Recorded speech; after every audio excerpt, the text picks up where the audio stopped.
Foyt, driving car number 1. Today will try to defend his USAC Dirt Track Championship in the Hoosier 100 from Indianapolis.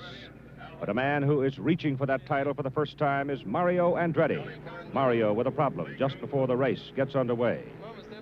There are others here, great racing champions who want this title as well. Three-time winner of the Hoosier, Al Unser. Excitement today on ABC's Wide World of Sports. And for more, here is Bill Fleming.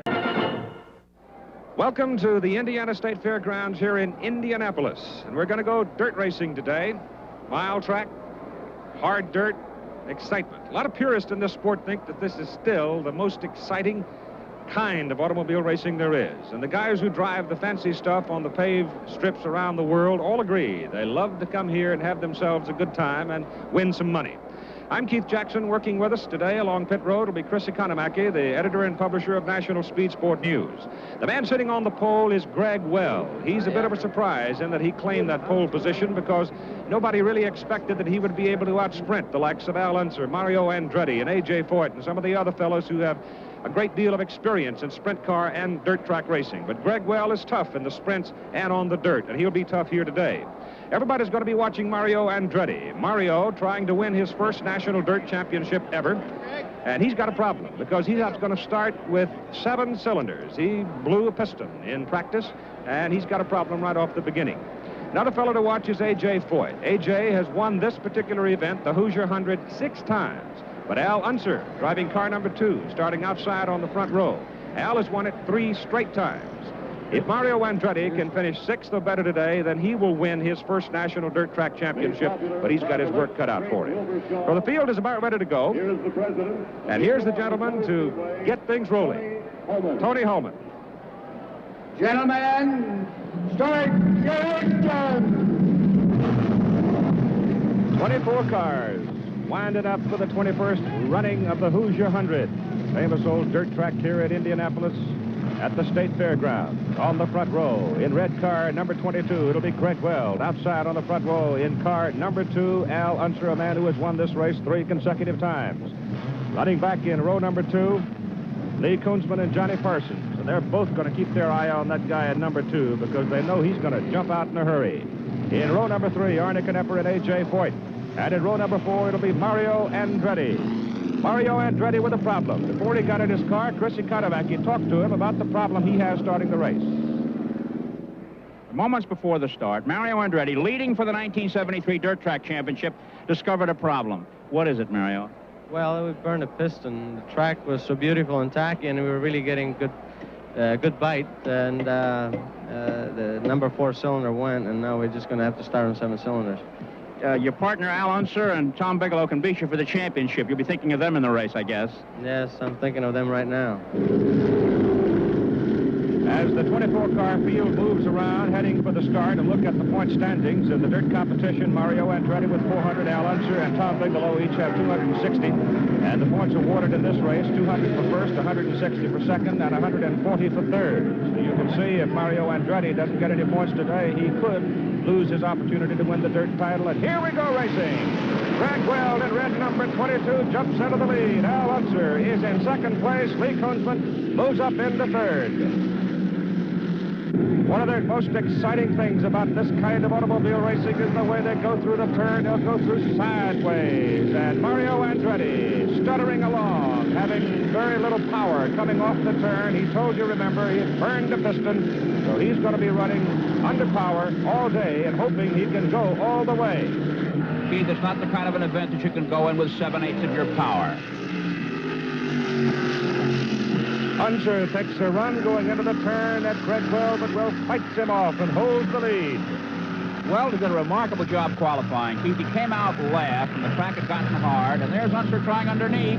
Watch Weld on the outside. He likes that outside. He's a part-timer these days from Kansas City, runs his own business, and only races infrequently, which is why we're surprised to see him so far up front. Unser's got a much more powerful engine, it's an expensive 4-cam Ford, while Weld's car is using a Chevy conversion, and what a race. You would think as they go outside, get into the loose stuff, that you would lose traction, lose power, but that does not seem to be the case for Weld. He likes it up there, Keith, and he's set up to ride outside. And as long as there's loose dirt up there, he's in good shape. But when that gets brushed off and the cushion is gone, then Unser, who's set up to run low on the hard pan, might have the advantage. Greg Weld, number 22, has the lead. Al Unser is in second place. And we got a car out of control into the wall. It's Jim McElroy. He said, look at the boys go wide to miss him. They're really talented pilots. It was an easy one. He's not hurt. Maybe perhaps he'll be able to get restarted. But meanwhile, the yellow flag comes out to slow down the field. So the yellow is out. And the leader is Greg Weld. Al Unser is second. Lee Koonsman is third. How quick the fire control people are there, Keith. Right on the job. The Hoosier 100. We'll have more on ABC's Wide World of Sports in a moment. The caution flag is still out here at the Hoosier 100, so we have no change in the standings. Earlier today, I spent a few moments talking with Don Smith, the racing director here at the Indiana State Fairgrounds, who's involved in dirt racing both here in Indianapolis and over in Terre Haute. Don, this has got to be the place where the big boys get their kicks, where they can come out, race, and get paid for having fun. I think so, Keith. I think these boys here, such as Andretti and Foyt and Al Unser and many of the others, come out here and they have a real enjoyable day. Don, a lot of us feel that this is still one of the great moments in racing, dirt track racing. Yet you're having a little trouble getting other people in other sections of the country to keep it alive, aren't you? Well, yes, of course. I think the glamour goes with the pavement and the money also. But to me, I'm not only a promoter, but I'm also a fan. As a result, dirt track to me is it's the backbone of all racing. It's basically the same as it's always been. Dirt track here in the Midwest, I guess, still just big. Oh, yes, it is. Of course, sometimes when you have too much rain or too much sun, why, you get a little discouraged and you think, boy, wouldn't it be wonderful to have a paved track today? But today, I think we're going to have a real great race. Sure we will. Thank you, Don. Thank you. And looks like we've got the green, and here we go racing again. And as we come down for the green flag, it is Greg Weld in front, Al Unser in second, Lee Koonsman third, Johnny Parsons 4, Arnie Knepper 5, and A.J. Foyt is running in sixth place. Oh, Knepper and Parsons are two of the young lions on the USAC trail. Here's Unser really trying that inside road. Al Unser driving that Ford-powered dirt machine here. Got a great deal more power, I suppose, than Greg Weld, but so far Weld's been able to hang on and beat him off each time he's faced the challenge. But keep an eye on Unser because he's going to slip under him if he can just get him in the right posture. Well, we've got Chevys in first, third, and fourth here, and that Racing Ford lying second. Tremendous straightaway speed. And Unser gets inside, and he's got the lead. Al Unser goes into first place. There was Carl. Look at how wide he's going, and Weld isn't giving up. Al got well up into the loose stuff and got sideways, but hung on, and you'll see as they come off these turns, that left front wheel very often will be up in the air. Now, watch Unser. He's moving a little bit wider up into Weld's road. It's going to make it tougher for Weld to regain the lead. A.J. Foyt, Arnie Knepper, they've got a battle back there for fifth place. A.J. has been running in sixth, right behind Knepper, but that's the first real challenge A.J. has made to move up. Yeah, the number one on that tail means he's a dirt track champion, and he has gone pointless so far this year in dirt track racing. He wants to get some points.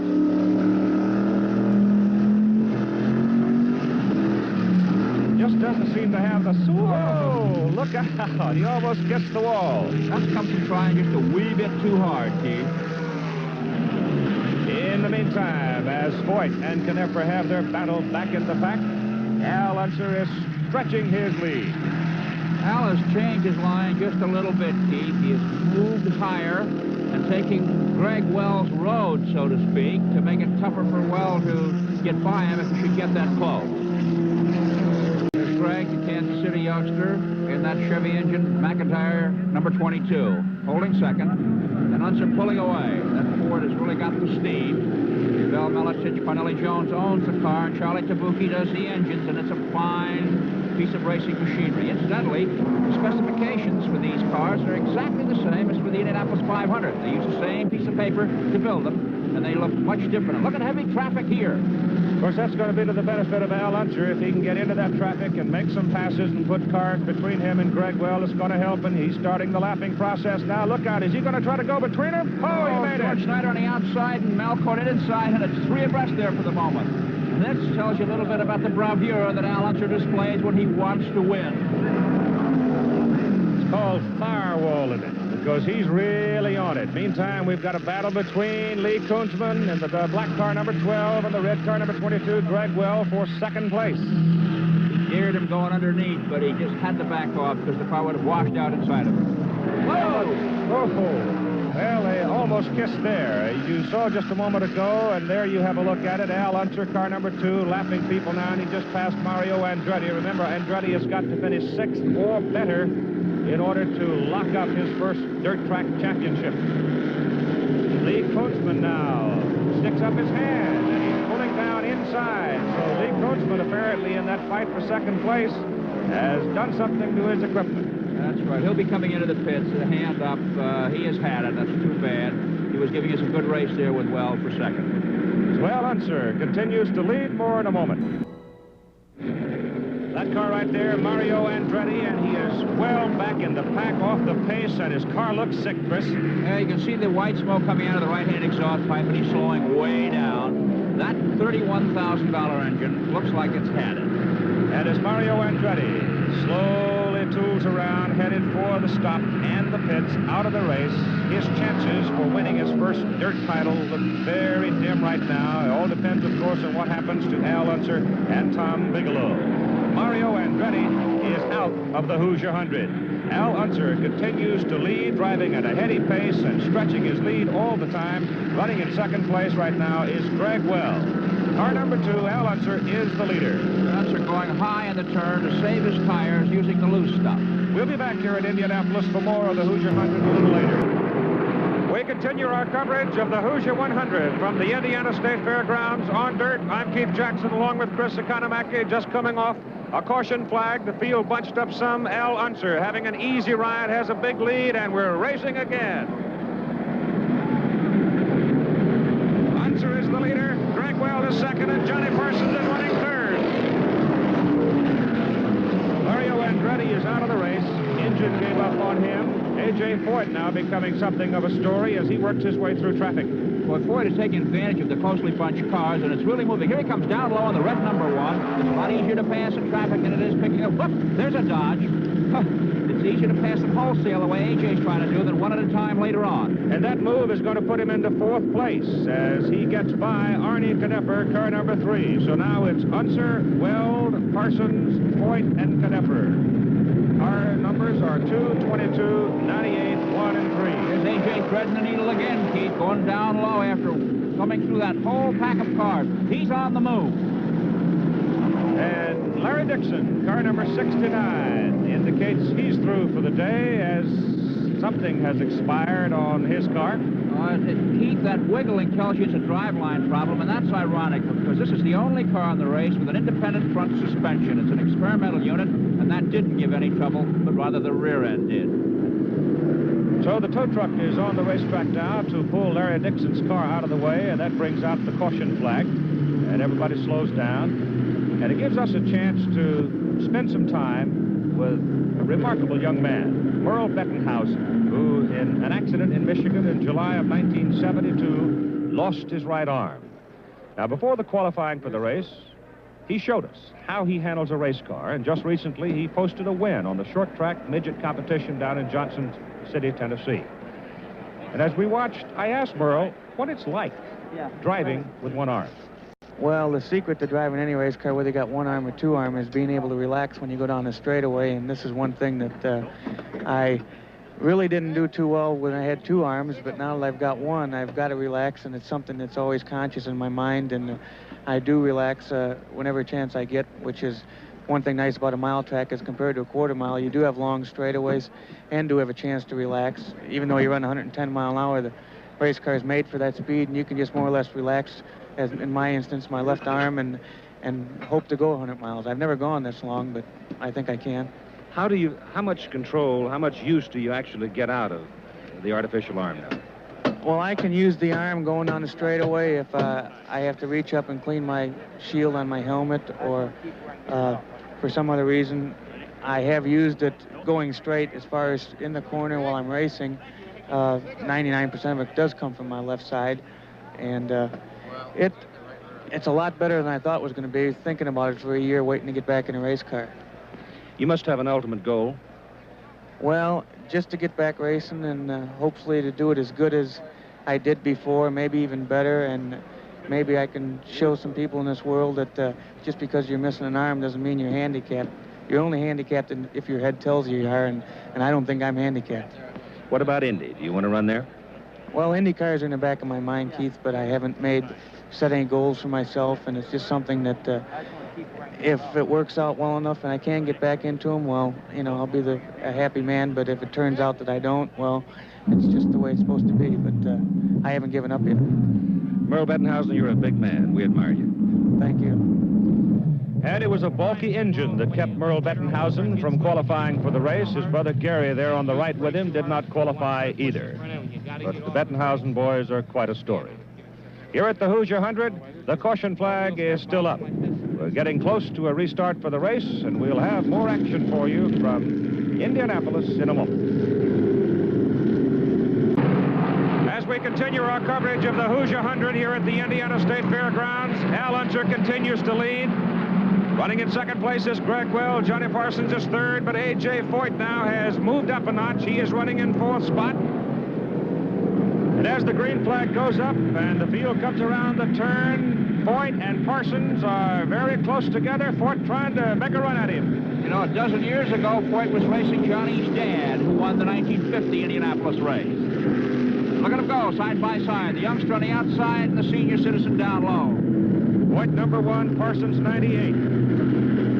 Al Unser is the leader.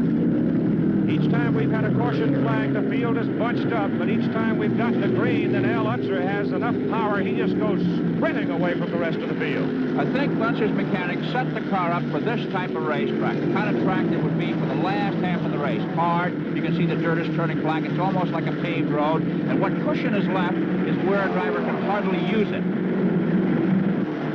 It's getting rough up there. Look at Greg Weld having trouble. He wants to use the loose dirt, but the track has got potholes up there, and it's an awfully long way around. Mario Andretti, long since out of the race. He's watching, hoping that he can win his first dirt track championship, but it looks pretty grim right now because Al Unser and Tom Bigelow each have a chance to claim the dirt title. Here's Wells still giving it the old college try, but that's a rough ride. He's getting in that number 22 Chevy. Al Unser, Ford power, really screaming. How smoothly that chassis goes through the bumps. It's a beautiful piece of machinery, that number 2 car. Greg Weld continues the chase there in red number 22 in second place. Relationship you see there as Unser just stretches his lead. He's really running a fine race today. Come off turn number 4, slide toward the wall a little bit. Whoa, look out. Well, Parsons both wobbling up there. That's second and third place.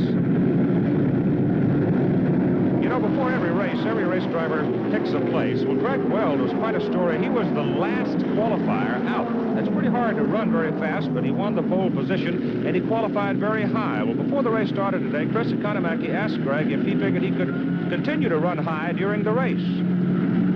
Not really, Chris. This means that's the way I qualified, and the way I race will be entirely different. It'll be, you have to run consistently in racing, and I can't run like I qualified consistently. There's no way. You can't let it hang out when you qualify. Well, you sure did. Have a good race. Thank you.